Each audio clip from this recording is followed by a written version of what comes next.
Olá! Hoje a gente vai mergulhar fundo no cérebro de artistas de altíssimo nível, como Billy Joel e Ozzy Osbourne.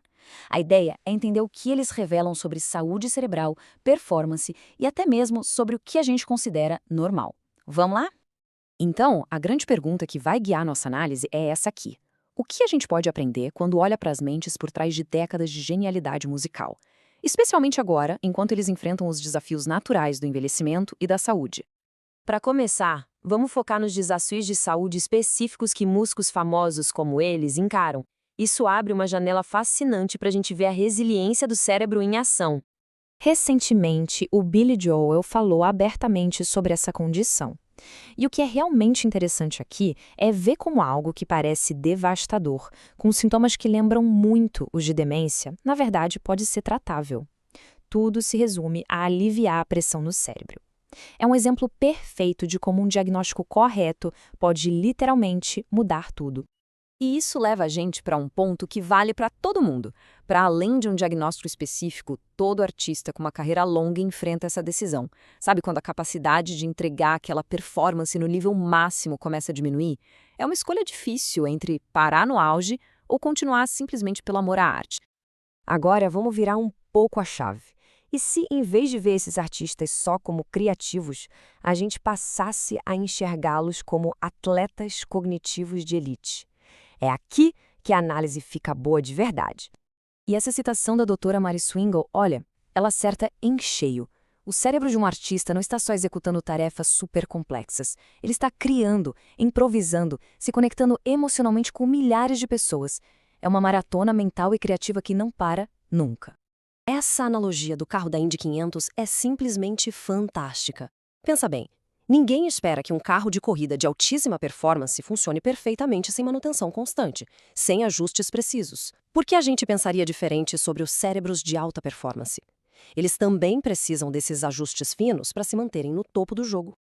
Então, o ponto crucial é este. O objetivo final é longevidade com vitalidade. Mick Jagger, Keith Richards, com mais de 80 anos e ainda fazendo turnês mundiais. Eles são a prova viva de que é possível, sim, manter uma performance de elite, desafiando todas as expectativas que a gente tem sobre o envelhecimento. E é aqui que a gente chega numa ideia que realmente desafia nossas noções. Se esses cérebros são tão fora da curva, talvez o problema esteja na nossa própria definição do que é um cérebro normal. Esse slide mostra duas formas bem diferentes de olhar para o cérebro. De um lado, tem o banco de dados normativo, que basicamente pega uma média de todo mundo e chama isso de normal. Do outro lado, a ideia de um banco de dados de alta performance, que estuda os pontos fora da curva, os gênios. A diferença fundamental é que a abordagem da média corre o risco de tentar consertar justamente aquilo que torna alguém único. E essa frase resume tudo perfeitamente. Se o Einstein fosse avaliado com base na média, o cérebro dele pareceria anormal. Tentar normalizar o Einstein seria apagar a genialidade dele.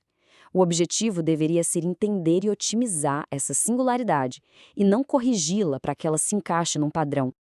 Então, por que essa ideia de normal é tão falha? Primeiro, ela se baseia em estatísticas antigas, lá dos anos 50.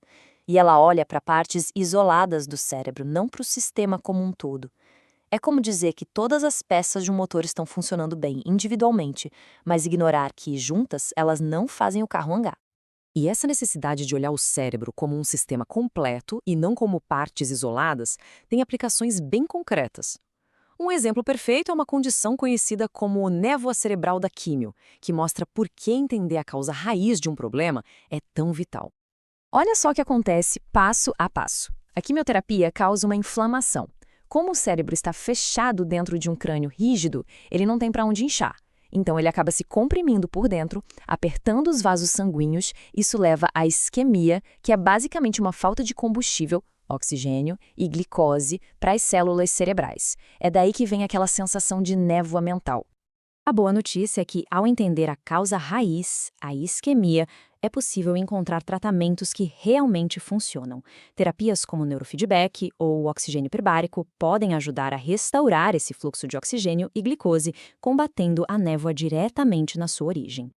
Bom, para a gente fechando, vamos ampliar o foco para uma questão mais filosófica, uma que amarra todas essas ideias.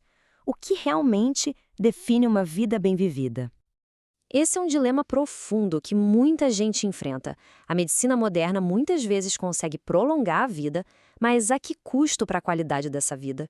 É uma escolha muito pessoal entre ter mais anos ou ter anos melhores. E isso nos traz de volta aos nossos artistas. Parte da longevidade e da resiliência deles parece vir de uma fonte poderosíssima: a paixão. Fazer o que se ama, ter um propósito claro, isso pode ser um dos fatores mais importantes para a saúde geral, mantendo tanto a mente quanto o corpo ativos e engajados. E a gente termina com essa reflexão. Se tem algo que a gente aprendeu hoje, é que buscar a média pode nos fazer ignorar justamente o que torna as pessoas únicas e brilhantes. Em vez de se comparar com um padrão, talvez a pergunta mais importante seja: o que faz com que cada cérebro seja, à sua própria maneira, excepcional?